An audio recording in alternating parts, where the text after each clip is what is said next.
Good afternoon everybody. आज इस topic पे हम डिस्कस करने वाले हैं वो है स्टेटमेंट ऑफ अफेयर के बाद दूसरा अकाउंट डेफिशिएंसी अकाउंट के बारे में। डेफिशिएंसी अकाउंट को हम कैसे प्रिपेयर करेंगे इसके बारे में। इससे पहले हमने स्टडी किया था स्टेटमेंट ऑफ अफेयर के सारे लिस्ट को हम बता चुके हैं। तो आइए देखते हैं कैसे प्रिपेयर करेंगे डेफिशिएंसी अकाउंट।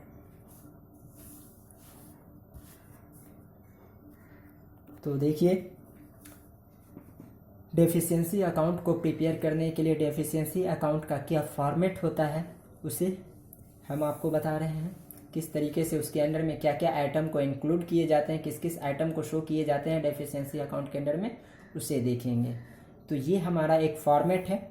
डेफिशिएंसी अकाउंट जब हम प्रिपेयर करेंगे तो इसी तरीके का हमें फॉर्मेट बनाना होता है। ये राइट हैंड साइड और ये लेफ्ट हैंड साइड और ये राइट हैंड साइड होगा। तो देखेंगे कि लेफ्ट हैंड साइड में किस किस आइटम को हम रिकॉर्ड करेंगे और राइट हैंड साइड में हम किस किस आइटम को रिकॉर्ड करेंगे। तो ये लेफ्ट हैंड साइड से स्टार्ट करते हैं, फिर हम उसके बाद राइट हैंड साइड को शो करेंगे। तो सबसे पहले लेफ्ट हैंड साइड में जिस आइटम को हम शो करेंगे वो है हमारा number 1, exchange of assets over liability नीटीज। Exchange of assets over liability.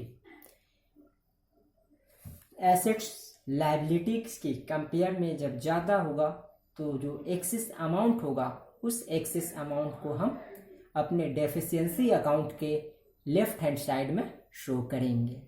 ये या अगर क्वेश्चन में ये नहीं है तो इसकी जगह पे अगर कैपिटल है तो कैपिटल को हम शो करेंगे। ये था पहला, क्योंकि आप भी पढ़ चुके हैं, हम बता भी चुके हैं कि कैपिटल इक्वल टू होता है एसेट्स माइनस लायबिलिटी। तो अगर कैपिटल क्वेश्चन में है तो डायरेक्ट कैपिटल को शो करेंगे, अगर कैपिटल नहीं है, एसेट्स का डाटा है और लायबिलिटी का इंफॉर्मेशन हमारे पास अवेलेबल है, तो उसके एक्सेस अमाउंट को हम शो कर देंगे। अब आइए लेफ्ट हैंड साइड के दूसरे पॉइंट पे। Second point IOC, interest on capital. अगर इंटरेस्ट ऑन कैपिटल की बात है तो इंटरेस्ट ऑन कैपिटल को हम डेफिशिएंसी अकाउंट के लेफ्ट हैंड साइड में शो करेंगे। इसी तरीके से थर्ड पॉइंट प्रॉफिट। अगर किसी भी ईयर का प्रॉफिट है बिजनेस के अंदर में तो उस प्रॉफिट को हम शो करेंगे। ड्यूरिंग द ईयर के प्रॉफिट को हम क्या करेंगे, शो करेंगे, रिकॉर्ड करेंगे। फिर fourth point excess of private assets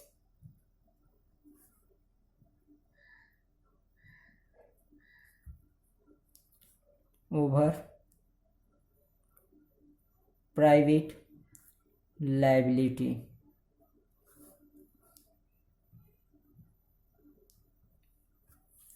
अगर बिजनेसमैन क्या कोई प्राइवेट एसेट्स है या कोई प्राइवेट लायबिलिटी है तो उसके एक्सेस अमाउंट को भी रिकॉर्ड करेंगे डेफिशिएंसी अकाउंट में। 5 next profit on assets.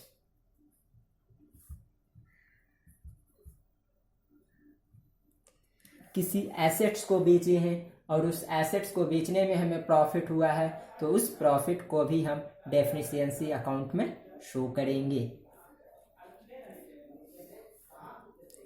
6 salary और एनी अदर रेम्यूनरेशन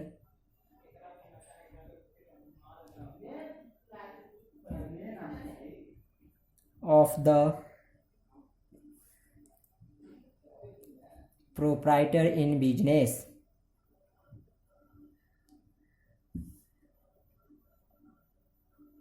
बिजनेस, अगर बिजनेस के प्रोप्राइटर का कोई सैलरी या किसी भी प्रकार का कोई रेम्यूनरेशन मिलता हो तो उस सैलरी और रेम्यूनरेशन को हम डेफिशिएंसी अकाउंट के लेफ्ट हैंड साइड में शो करेंगे, रिकॉर्ड करेंगे। 7 पॉइंट,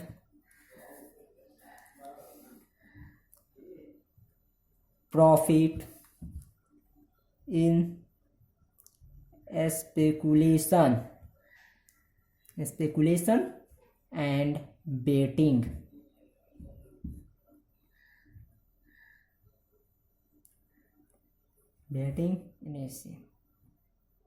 अगर बिजनेसमैन को कोई स्पेकुलेशन या बेटिंग से कोई प्रॉफिट होता है तो उस प्रॉफिट को भी हम डेफिशिएंसी अकाउंट में शो करेंगे। नेक्स्ट,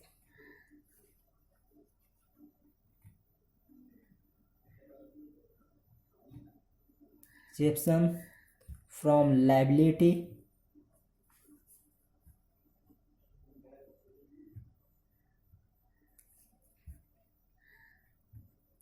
अगर बिजनेसमैन को किसी लायबिलिटी से कोई एग्जेप्शन मिलता है, रिबेट मिलता है, तो उस रिबेट को भी हम डेफिशिएंसी अकाउंट के लेफ्ट हैंड साइड में शो करेंगे। Last point, deficiency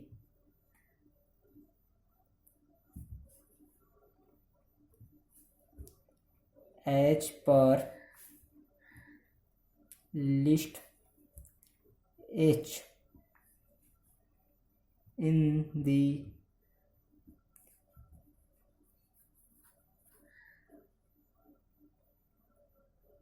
statement of affairs। और लास्ट पॉइंट जो deficiency as per list H, statement of affair. Statement of affair में जो हमारा डेफिशिएंसी आया था उस डेफिशिएंसी को हम शो करेंगे। तो ये इतने आइटम जिसे हम डेफिशिएंसी अकाउंट के लेफ्ट हैंड साइड में शो करते हैं। चलिए आगे बढ़ते हैं और अब हम देखते हैं राइट हैंड साइड को। डेफिशिएंसी अकाउंट में राइट हैंड साइड में क्या आएगा? Number 1, excess of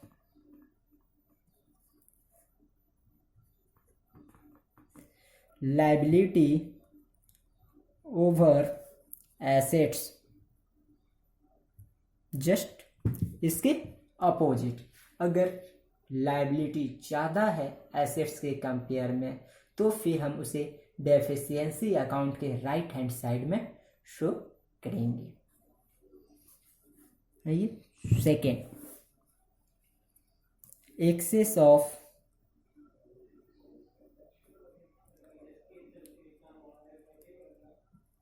private liability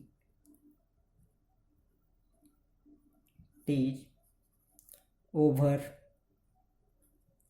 private assets.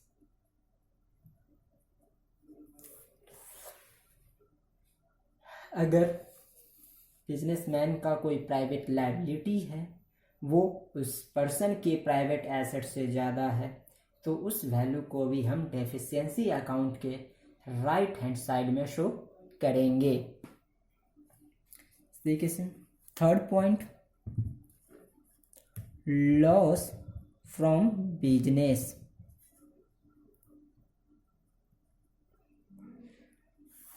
अगर बिजनेस में कोई लॉस हुआ है ड्यूरिंग द ईयर तो उस लॉस को भी हम डेफिशिएंसी अकाउंट में शो करेंगे।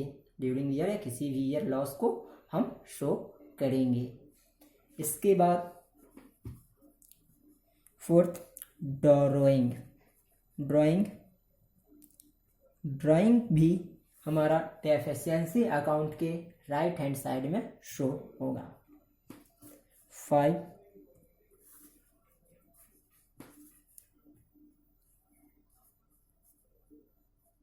Loss in speculation and betting.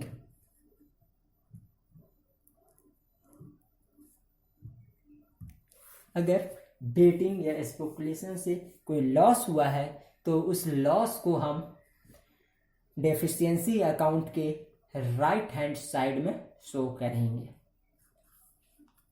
ठीक, नेक्स्ट बैड डेट्स। डेटर्स से जो अमाउंट रिकवर नहीं हो पाया, जो बैड डेट्स हो गया, उस अमाउंट को भी हम डेफिशिएंसी अकाउंट में राइट हैंड साइड में शो करेंगे। And 7 other losses. देखते हैं अदर लॉसेज के अंदर में क्या क्या इंक्लूड है, क्या क्या आ सकते हैं। स्टॉक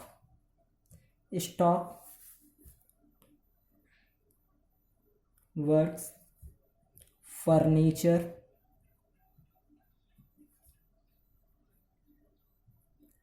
मशीनरी,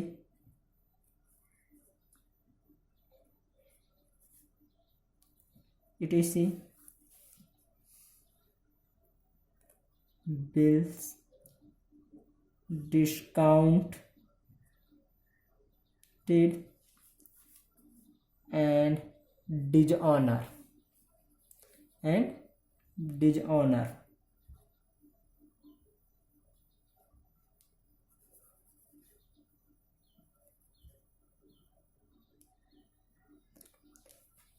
इसके अलावा भी अगर किसी एसेट्स को बेचे हैं और उस एसेट्स को बेचने में हमें कोई लॉस हुआ है तो उस लॉस को भी हम इसमें शो करेंगे, दिखाएंगे।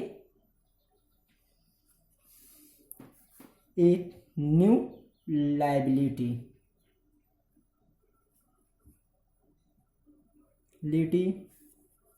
9 ट्रेड एक्सपेंस,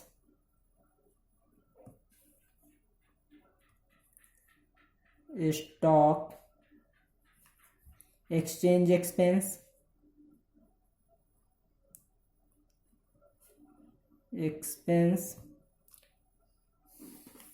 और लास्ट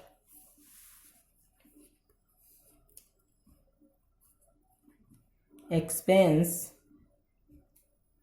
नॉट अकाउंटेड सो फार। तो इतने आइटम को हम डेफिशिएंसी अकाउंट के राइट हैंड साइड में शो करते हैं।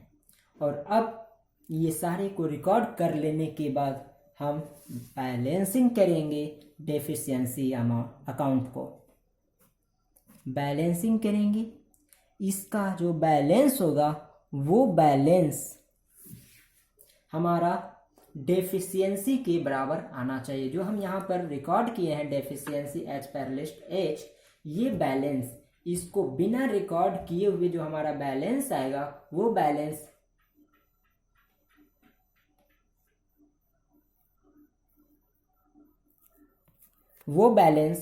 हमारे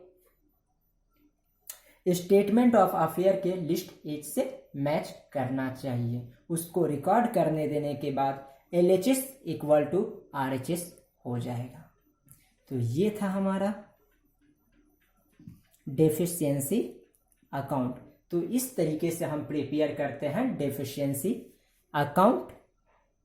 उम्मीद है हमारा ये टॉपिक आपको समझ में आया होगा। Thank you. हमारे चैनल को सब्सक्राइब कीजिए, शेयर कीजिए, और अगर कोई प्रॉब्लम है तो उसे कमेंट में लिख करके हमें ज़रूर बताएं। अगले क्लास में हम आपके उस प्रॉब्लम को सॉल्व करेंगे। Thank you.